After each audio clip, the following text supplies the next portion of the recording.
Saludos cordiales, estimados estudiantes del quinto semestre de la carrera Educación Básica de la modalidad en línea de la Universidad Central del Ecuador.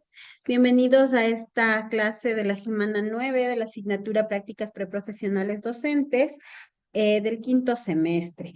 El día de hoy vamos a abordar un tema importante que es la reflexión en cuanto al proceso educativo del ERCA para que ustedes vayan contextualizando un poco cómo es este proceso didáctico que debe llevarse a cabo en una clase. La semana anterior, bueno, hace 2 semanas hablamos de la motivación como parte importante del proceso de aprendizaje. La semana anterior ya hablamos sobre el ERCA y sobre la parte de la experimentación, de la experiencia, de la exploración de los conocimientos previos de nuestros estudiantes. Y hoy vamos a hablar sobre la reflexión, ¿sí? Además, pues les recordaré un poco las fechas y cronograma de los insumos que usted debe presentar como evidencia de sus prácticas preprofesionales. Pues de igual manera, les recordaré los espacios por los cuales debemos hacer las preguntas y demás que tengamos sobre las prácticas. Hay que acordarnos siempre de que nosotros, bueno, en esta frase que les comento hoy, debemos entender esto: la práctica es la que nos lleva a la perfección. Ustedes tienen en la carrera de educación básica varias horas de práctica en todos los momentos de su carrera, porque estas prácticas preprofesionales a ustedes les avalan como docentes que tienen ya las herramientas para defenderse frente al mundo docente. Hay que tener en claro que cuando usted va a un aula de clase, usted no solamente está enfrentado a un grupo de estudiantes, sino como siempre les digo, usted le entregan un grupo de familias de las que usted tiene que hacerse cargo durante un año escolar. Además, usted tiene que saber desenvolverse con padres de familia, con abuelitos, con tíos, con primos de sus estudiantes que a veces se acercan a la institución educativa por diferentes aspectos contextuales. Debe saber desempeñarse con sus pares, es decir, con otros docentes que tienen igual o mayor formación que usted, y tiene que aprender a relacionarse con ellos y a trabajar de manera colaborativa. Debe también aprender o debe demostrar un buen desempeño al relacionarse con sus autoridades, porque las instituciones educativas están administradas por un cuerpo de autoridades que están ahí para gestionar todo el tema académico, infraestructura, gestión y demás dentro de las instituciones. Y usted debe saber interrelacionarse con toda la comunidad educativa en general, desde el señor que vende cevichochos afuera de la institución educativa donde usted va a trabajar, las personas de personal de apoyo, las personas de bar. Usted debe saber manejarse con todas estas personas y debe conocer la normativa legal vigente, saber qué, cómo, cuándo, hasta dónde y cómo usted debe manejarse en todos los espacios. Entonces, las prácticas preprofesionales docentes le dotan a usted herramientas importantísimas para desenvolverse en todos estos aspectos. Por eso yo siempre digo, cuando hay practicantes, lo ilógico, lo lógico, lo idóneo es que usted vaya y aproveche ese espacio con los profesores y que les diga, profe, le acompaño, tiene atención para padres, me permite acompañarle para ver cómo usted les atiende. Profe, hay una reunión de padres de familia, por favor, puedo asistir para ver cómo usted se desenvuelve en la reunión, porque esa es su función, es la función de las prácticas preprofesionales docentes, ¿sí? Entonces, acordémonos, chicos, que mientras más veces usted practique en las clases, donde en las instituciones donde están haciendo prácticas, pues va a adquirir un mejor dominio justamente de esto, de estas clases, y va a poder desenvolverse de mejor manera, ¿no? Entonces, debemos entender que la práctica es la que nos lleva a la perfección. Quizás no vamos a terminar siendo los docentes perfectos en el mundo, pero sí vamos a lograr hacer nuestro trabajo de la manera más acertada posible, que es lo que nuestros estudiantes merecen. Y que bueno, es que a usted el Estado o una institución particular le va a pagar por hacer un trabajo y hay que hacer ese trabajo bien hecho. ¿Sí? Entonces, bueno, en este sentido, el objetivo de hoy es reconocer el modelo ERCA como una manera de planificar clases efectivas dentro del contexto educativo actual. Y hoy vamos a revisar la etapa de reflexión. Vamos a reforzar un poquito. La clase anterior hablamos de que este proceso didáctico consta de la experiencia, reflexión, conceptualización y aplicación. Hablamos de la experiencia y decíamos que debemos partir del contexto real de nuestros estudiantes en relación con el tema de la clase. Debemos captar la atención de los estudiantes de una manera emocional para que ellos se sientan motivados a actuar a través de cómo se están sintiendo identificados con lo que el profesor está poniendo sobre la escena, sobre lo que el profesor está poniendo en marcha en la clase y ellos dicen, ah, me pasa a mí, pasa en mi comunidad, pasa en mi hogar, a mi mamá le pasa esto, a mi familia le sucede algo similar. Entonces, mientras yo ponga preguntas o ejemplifique cosas que al estudiante le llevan de inmediato a su contexto, ¿sí? Yo voy a tener esta conexión, voy a tener su atención y voy a motivarlos a actuar desde sus emociones y a participar en la clase. Cuando yo logro que el estudiante se involucre y creo esta conexión con ellos y la clase empieza a fluir con las preguntas, que levanta la mano, las respuestas y demás, yo ya tengo ganado un buen porcentaje de la clase, porque para empezar los estudiantes están motivados a participar conmigo. ¿Sí? Entonces, bueno, parto de esta experiencia cuyo propósito es anclar lo que el estudiante sabe con relación al tema y a su contexto, y pues una vez que logro esto, paso enseguida a la etapa de reflexión. Les había dicho en la clase anterior que la experiencia dura aproximadamente, la motivación 2, 3 minutos, la experiencia 4 minutos, 5, la reflexión 5 minutos, 7, más o menos, ¿sí?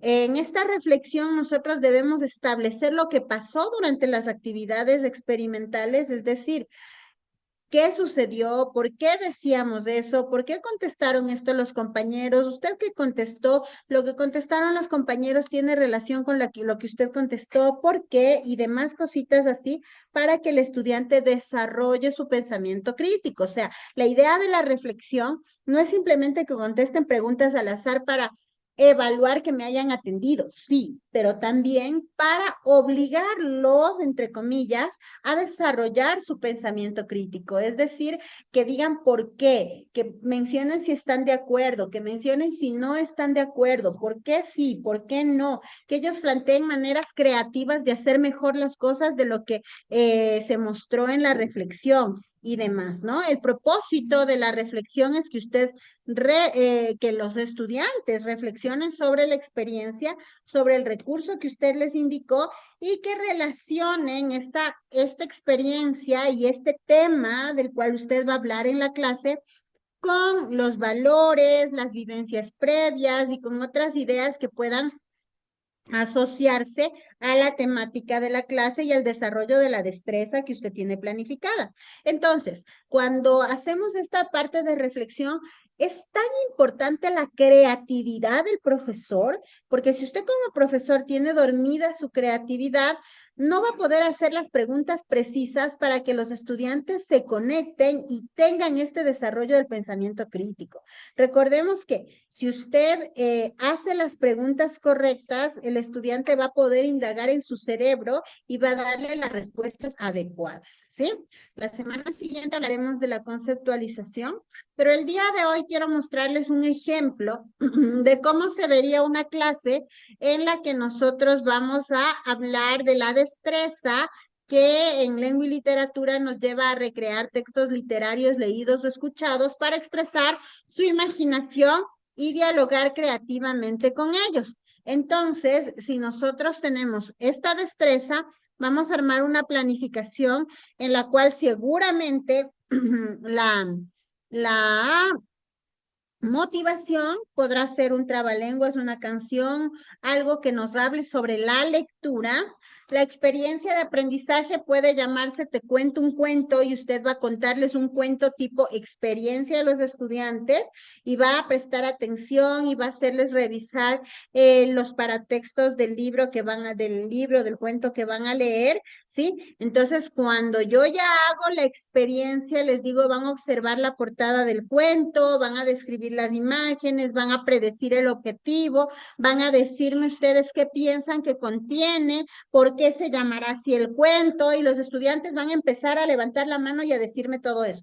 Una vez que los estudiantes me han mencionado todo lo que creen que contiene el cuento, por supuesto yo les cuento el cuento, ¿sí? Y luego de eso paso a la etapa de reflexión en donde yo empiezo a preguntar en base a los personajes de la portada del cuento de qué se trataba o por qué estoy haciendo esto, ¿ok? Entonces, nosotros en la parte de la experiencia vamos a pedirles que observen la portada, como les decía, y luego en la etapa de reflexión vamos a hacer jugar al preguntón. Esto es un ejemplo, ¿no? Y en base a los personajes del cuento que les leímos, vamos a hacerles preguntas sobre el cuento. Entonces, cuando nosotros hacemos esta partecita, em, nosotros le obligamos al estudiante a reflexionar, a hacer pronósticos sobre el contenido y a dar su valoración crítica, a ser creativos, porque ellos van a inventarse muchísimas historias sobre lo que viene en el cuento, pero resulta que ellos no van a saber el contenido hasta que yo les lea, ¿sí? Entonces, en esta parte yo ya habré hecho algún trabajo cognitivo, motivacional con ellos, ¿sí? Entonces, luego en la parte de conceptualización ya vendrá la parte en la que les leo el cuento y ellos van a crear el contenido, ¿no? Por poner un ejemplo en cualquier temática, otra temática, no la destreza que está aquí, vamos a realizar, por ejemplo, este mismo ejemplo con con esta misma parte de un cuento, en la parte de hablar sobre el cuidado del medio ambiente, sobre el calentamiento global, que en ciencias naturales hay destreza sobre eso. Entonces nosotros podemos hablar sobre Te cuento un cuento y vamos a observar una portada de un cuento, que tal que yo me hago un recurso gigante de un cuento muy grande y les pongo a los niños em, se va a llamar La Caperucita y el ecosistema, o La Caperucita y el calentamiento global, y va a ser un cuento creado por mí como profesora, y yo pongo los personajes del cuento La Caperucita, pero también el planeta enfermo, bosques ardiendo, ríos secos y demás cosas. Entonces los niños van a tener un desequilibrio cognitivo de tipo, profe, es la Caperucita, pero no sabemos qué pasa con estas otras imágenes. Entonces ellos van a hacer un pronóstico sobre un cuento que desconocen, y cuando yo hago esta parte de la reflexión, van a decir por qué, qué le pasa al planeta, por qué están secos los ríos, pero cómo lo van a relacionar con la caperucita roja no tienen idea. Entonces, en esta parte yo hago una pausa porque estoy haciendo la reflexión. De la conceptualización vamos a hablar en la siguiente clase, pero es pertinente que ustedes por favor revisen que en sus planificaciones didácticas o en que en las clases que observen de los profesores, ustedes se den cuenta cuál es la etapa de reflexión de todas las clases que los profes hacen delante de ustedes. ¿Sí? Bueno, recordarles también el cronograma de prácticas y decirles que estamos en la semana 9 y que en la semana 9, que es aproximadamente del 6 al 10 de enero, porque es la semana en la que se entrega esto, ahorita las instituciones educativas están en descanso con los niños por el tema de la Navidad, pues usted aquí va a entregar un diseño y una propuesta de espacios de aprendizaje el desarrollo de las prácticas integrales en el aula. Entonces, aquí usted tiene que hacer una propuesta elaborada de este diseño de espacios de aprendizaje.